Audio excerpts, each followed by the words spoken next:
C'est un webinaire donc d'une demi-heure que l'on va consacrer au sujet de la gestion de projet.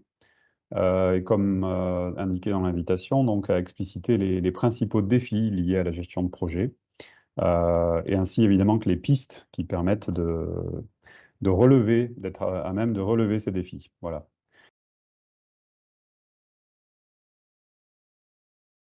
Donc voilà.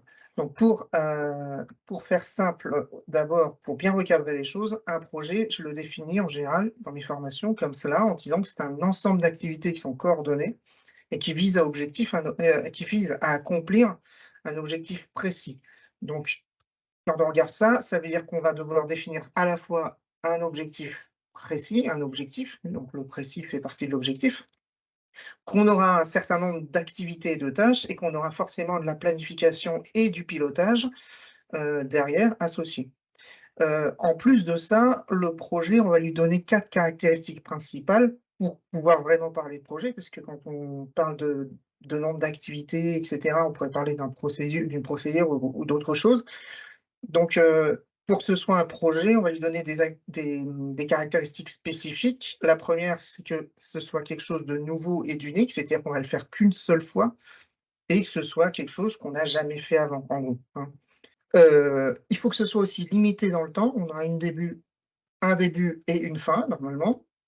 Il faut que ça corresponde à un besoin ou à une attente. Donc on va parler de clients, on va parler aussi de parties prenantes, de termes en sens plus général. C'est-à-dire qu'il y a à la fois les clients, mais aussi tous les acteurs qui vont interagir avec le projet.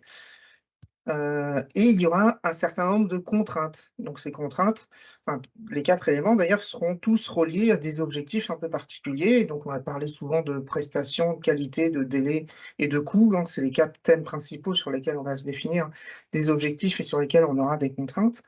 Donc voilà comment on définit un projet. Donc tout ce que je vais vous dire, ça va correspondre à partir de là, ça va correspondre à ces éléments. Après on a des types de projets qui sont différents. Unitaire, donc là, on va plutôt parler d'un avion, d'un bateau et cetera, d'un paquebot.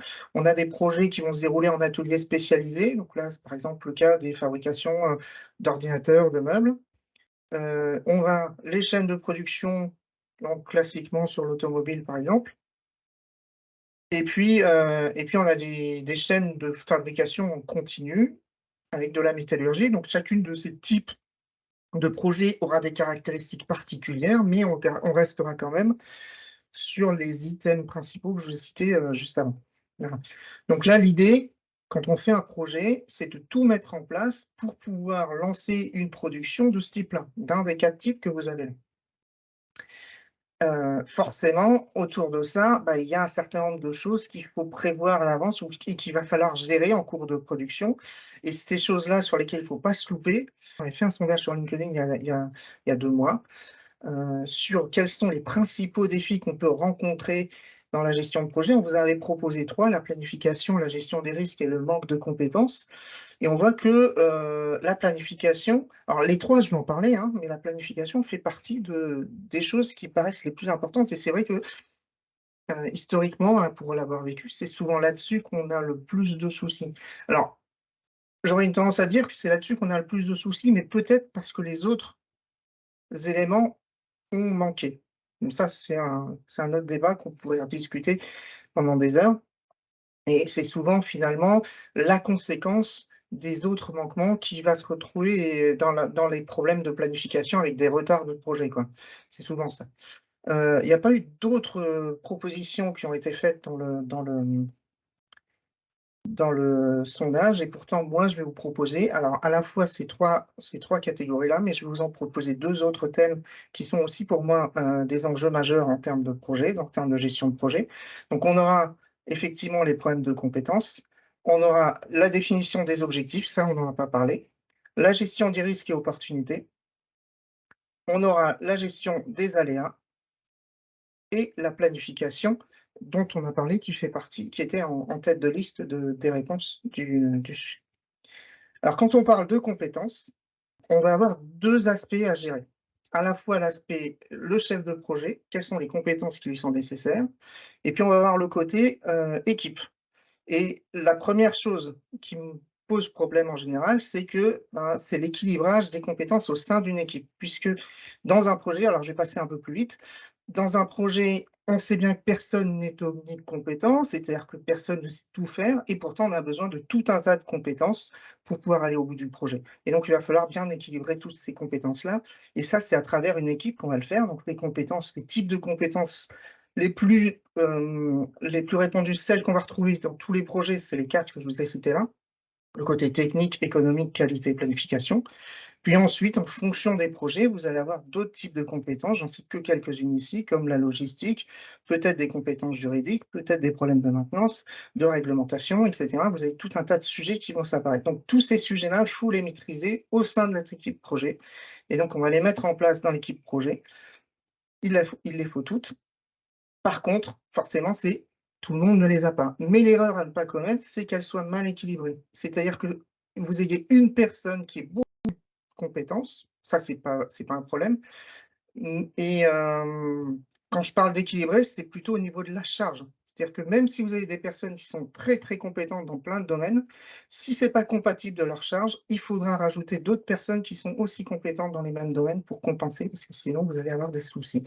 Et c'est souvent un des problèmes qu'on va rencontrer, c'est ce problème d'équilibrage qui est pas forcément bien respecté, et qui se retrouve à avoir des personnes qui vont être surchargées par rapport à d'autres au sein de l'équipe. Voilà. Le deuxième sujet, pour aller un peu plus vite, c'est le côté chef de projet, où le chef de projet, lui, il a un certain nombre de compétences à respecter qui sont liées à ses missions, je vais vous présenter juste après. Ses compétences d'entrée, historiquement, un chef de projet, il est rarement chef de projet en tout début de carrière, il l'est normalement au bout d'un certain temps et de par son historique, il a des compétences qui sont déséquilibrées, c'est normal et là, il y a pas de souci. Néanmoins, du fait de ses missions qui sont, pilotage, management d'équipe, relations avec les parties prenantes, leadership, de fait de ces missions-là, il a besoin de comprendre l'ensemble des sujets que son équipe traite, de façon à pouvoir derrière soit décider, prendre des décisions pertinentes, soit, pouvoir tout simplement communiquer dessus. Donc il n'a pas besoin de les maîtriser, mais il a besoin de comprendre. Et l'erreur qui est souvent faite par les chefs de projet «débutants» entre guillemets, c'est de se dire: «Bah, moi j'ai des points forts, par exemple en technique, donc je vais me concentrer sur la technique et je vais essayer de me reposer sur les autres, pour le reste». Et le problème, c'est que quand vous faites ça, bah, vous avez là où on vous attend, vous allez avoir du mal à répondre là où on vous attend à côté, c'est-à-dire sur la pertinence des décisions ou sur la qualité de la communication.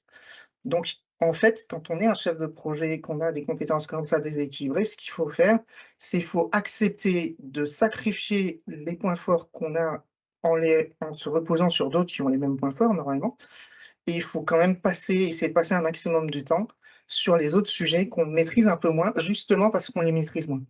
Voilà. Je ne sais pas si je me suis fait bien comprendre? Mais c'est un peu l'idée là, c'est de dire: «OK, on a des points forts, tant mieux. Nos points forts, du coup, ça veut dire qu'on aura plus de facilité et qu'on comprendra beaucoup plus vite les sujets. Donc on a moins de temps à y consacrer et du coup, on va pouvoir consacrer plus de temps au reste, sur lequel on nous attend quand même». Voilà un peu le débat. Ça, c'était le côté compétences. Si je continue un petit peu par là et que je vais sur le la 2e ma deuxième clé pour moi, c'est la définition des objectifs. Alors les objectifs, souvent, ils sont classés selon 4 catégories que vous retrouvez ici. La prestation d'abord, la prestation, bah, c'est le contenu technique du projet, hein, tout simplement. Si on fait une voiture, on sait, comment, quelle forme elle doit avoir, la résistance, le niveau de gamme, la motorisation et cetera. La qualité, c'est tout ce qui est fiabilité, bien sûr. Le coût, ben, ça, je vous fais pas de schéma sur le prix de revient, le prix de vente et cetera et puis le délai, c'est le planning. Donc ça, c'est vraiment les 4 thèmes. Ceux-là, on les connaît bien, ils sont construits à partir des besoins et des attentes. C'était en gros le cahier des charges. L'erreur classique qu'on retrouve là-dessus, c'est d'en oublier et en particulier, oublier ceux qui ne sont pas exprimés, c'est-à-dire tout ce qui est attente, tout ce qui est pas dans le cahier des charges du client.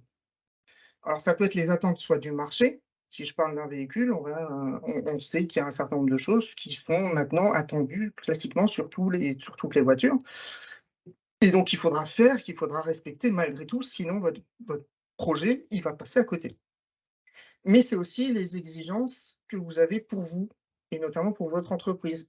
Alors, en général, celle qu'on n'oublie pas, c'est le côté rentabilité, hein, puisqu'on n'oublie pas qu'il faut quand même faire vivre son entreprise en premier pour pouvoir ne serait-ce que pour pouvoir payer les salaires et cetera.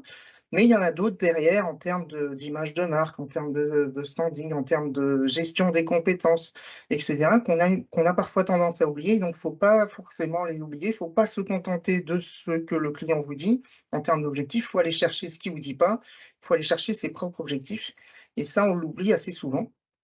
Voilà. Le deuxième élément qui peut poser problème au niveau de l'objectif, c'est de la for c'est de bien les formaliser et là, je pense que certains d'entre vous qui ont fait un peu de projet doivent reconnaître ce sigle-là. Les objectifs, quand vous les formalisez, ils doivent être smart. Donc ce qu'on dit smart, c'est ce que, monsieur Doran avait exprimé en 81, ça date de ça. Alors, on parle en termes d'objectifs projet, mais c'est la même chose qu'on utilise quand on parle des objectifs de management, quand on donne des objectifs, à son personnel et cetera. Donc il faut qu'un objectif, il soit toujours bien défini. Le problème souvent, là où ça pêche le plus souvent, c'est sur le côté mesurable. C'est-à-dire si vous donnez un objectif, mais que vous n'êtes pas capable de contrôler qu'il a été atteint, ben, il ne vous sert pas à grand chose cet objectif. C'est bien ça derrière. Donc là, Xavier, tu dois reconnaître les éléments qu'on a quand on fait de l'analyse statistique de mesures et moyens de prévention, détection en processus.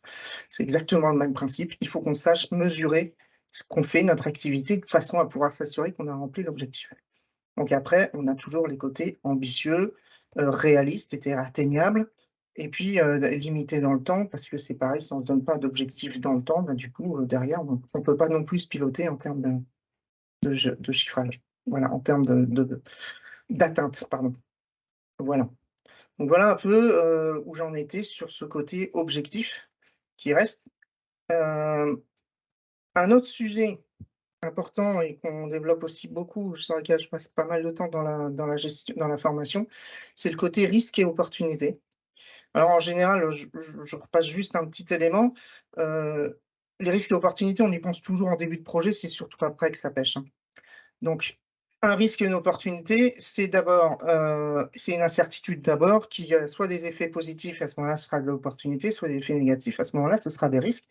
Et bien sûr, on essaye de mettre en place des actions derrière, soit pour confirmer l'opportunité, soit pour réduire l'action, sachant qu'une opportunité peut générer des risques et inversement en termes de génération. Donc le problème qu'on a souvent, c'est que, comme je vous le disais, en début de projet, on y pense, on les gère, très bien en général. D'abord parce que ça fait partie du cahier des charges, donc on doit y répondre quand on répond aux clients et cetera. Et puis souvent ce qui se passe, c'est qu'on finit par les oublier. Alors il y a une raison toute simple à ça, c'est qu'en début de projet, on a une tendance à se projeter en termes d'état d'esprit. On a une tendance toujours à se projeter beaucoup plus loin vers l'avant que quand on rentre dans le projet et que en milieu de projet, on commence à vraiment gérer le quotidien et du coup, on a un champ de vision qui se réduit et du coup, les risques ou les opportunités qui sont à plus long terme, on a une tendance à les perdre de vue. Voilà. Donc ça, c'est une problématique qui fait que, humainement, enfin c'est humain, on a une tendance à gérer plus le quotidien immédiat que, ce qui est, sur du plus long terme et ça, c'est un risque qu'il faut absolument contre lequel absolument faut lutter. Et puis deuxièmement, c'est le côté, concrétisation et là, on rejoint un peu l'objectif qu'on avait tout à l'heure, il faut qu'un risque ou une opportunité, quand elle est définie, elle soit concrète et pour que ce soit concret, il faut le chiffrer. C'est-à-dire qu'il faut chiffrer soit, le risque en lui-même et surtout, il faut chiffrer ses impacts sur votre projet. Par exemple, si vous avez un produit que vous êtes en train de fabriquer et qui va vous coûter 2 € à peu près, on va dire, à l'unité, bah, vous dites: «Bah, voilà, tel risque-là, il pourrait potentiellement me rajouter 15 centimes d'euros au prix de la pièce» et là, vous l'avez chiffré et du coup, vous allez pouvoir vous piloter en termes d'action et vous allez pouvoir chiffrer une action potentielle en disant: «Si je fais cette action, bah, le risque est de 15 centimes, je peux le réduire à 5 centimes», par exemple et cetera. Voire je peux le convertir en opportunité et baisser mon prix de revient et ça, c'est top. Voilà. Si vous ne le chiffrez pas, vous aurez beaucoup plus de mal à vous piloter et du coup, vous aurez plus de facilité à perdre de vue le risque. Voilà et ça, c'est le conseil que je vous mets derrière, c'est de chiffrer et de suivre dans le temps, non pas le risque, mais ses impacts. Alors l'impact, il peut être économique, comme je viens de vous citer comme exemple, mais il peut être technique.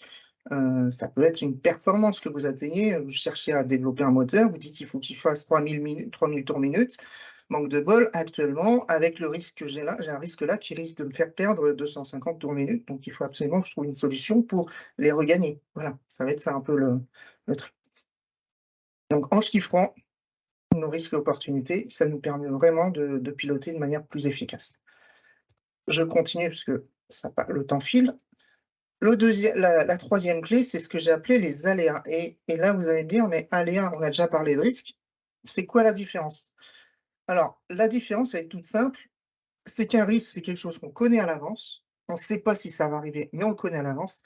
Un aléa, c'est quelque chose qui arrive, mais qu'on n'a pas du tout pu prévoir à l'avance. On ne le sait pas et la seule façon de gérer les aléas, c'est par des provisions et le risque que vous avez et qu'il faut absolument faire, enfin, la chose qu'il faut absolument penser de faire en début de projet, c'est de se donner des provisions, soit économiques, soit techniques, soit planning. Il y a pas de souci, vous pouvez vous en donner dans tous les domaines.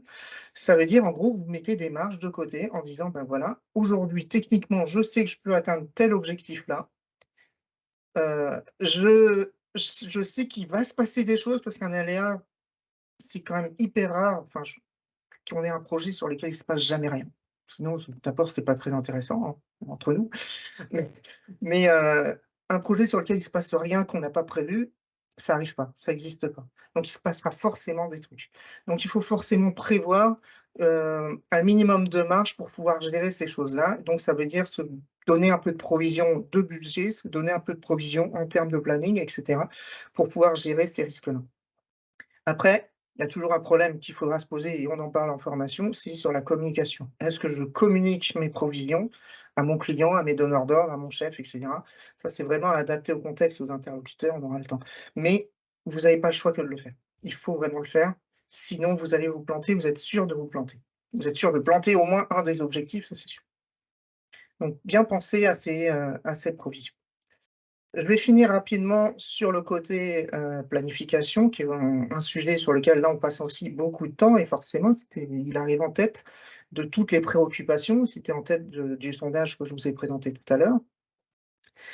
Heu, les 2 erreurs à ne pas faire en planification, j'aurais une tendance à dire, c'est un se concentrer sur le chemin critique, hein. Le chemin critique, si je vous représente ici un planning, alors là, c'est un diagramme PERT, hein, c'est-à-dire je vous ai listé les activités avec, les différents liens entre les activités et puis les durées d'activité que vous voyez ici, hein, les 5 semaines ou 5 jours, j'ai pas mis d'unité entre chaque activité.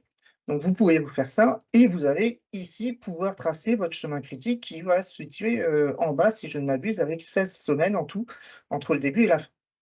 Si vous vous concentrez que sur celle-là en disant: «Bah, du coup, j'ai plus de temps pour les autres, donc je vais le laisser un peu courir», bah, vous risquez justement de laisser trop courir les autres et puis de vous retrouver à changer de chemin critique, sans vous en rendre compte.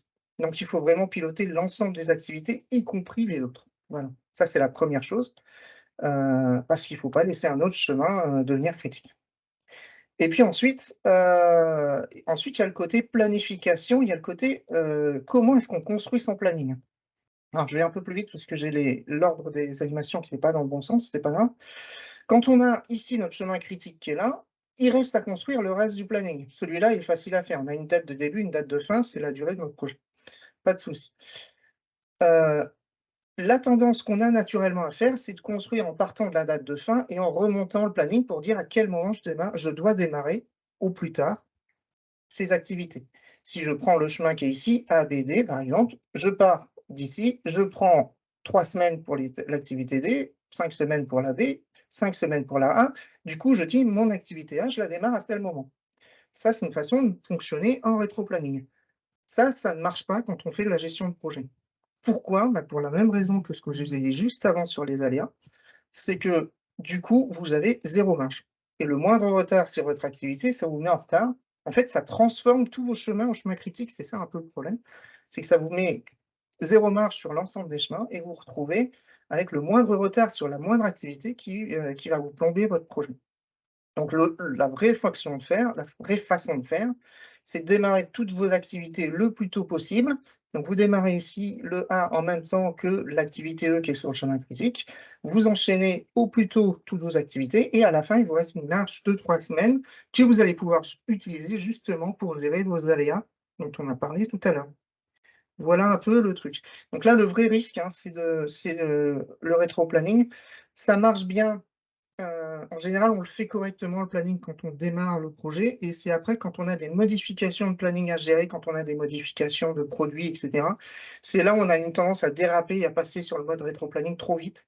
Il faut vraiment penser à anticiper au maximum toutes les activités, y compris quand on a de la gestion de changement à faire. C'est Voilà un peu les différents éléments que je voulais vous aborder aujourd'hui. Donc ça a été très rapide, j'ai mis, une vingtaine de minutes ici. J'ai juste, quelques mots, bien sûr, si vous avez des questions, n'hésitez pas à les poser, hein. Hem, Quelques mots sur la formation, puisque je vous ai dit que tous ces sujets-là, on les abordait en formation. Donc on propose une formation de 3 jours. Vous avez ici, petit QR code pour vous connecter ou bien le lien que vous aurez dans le support qu'on vous fournira tout après. On aborde vraiment tous les sujets qu'on a dit, y compris, les éléments, voilà, on parle de l'initialisation d'un projet avec la définition des objectifs dont on a parlé tout à l'heure avec les compétences. On parle bien sûr planification, on parle aussi de management d'équipe, on parle de pilotage et puis on rajoute tout un tas d'éléments sur, le suivi économique, la clôture, mais également la gestion du changement. Qu'est-ce qu'on gère? Puisque faire un projet, c'est du changement, donc qu'est-ce que ça implique? En termes de ça, on a aussi un petit module sur comment négocier, puisqu'on a aussi la gestion des fournisseurs qui intervient dans un projet. On a des parties sur l'animation de réunion et cetera, sur bien sûr la gestion des risques opportunités. Voilà un peu toutes les questions, tous les sujets qu'on aborde, donc n'hésitez surtout pas à nous contacter, si vous êtes intéressé par ces sujets-là, pour faire des formations soit spécifiques à un des sujets, soit sur, même si elles ne sont pas aujourd'hui au catalogue, on pourra les construire. Soit pour des formations complètes. Voilà, je sais pas, moi, c'est tout ce que j'avais à dire. Si vous avez des questions, hésitez pas, c'est le moment.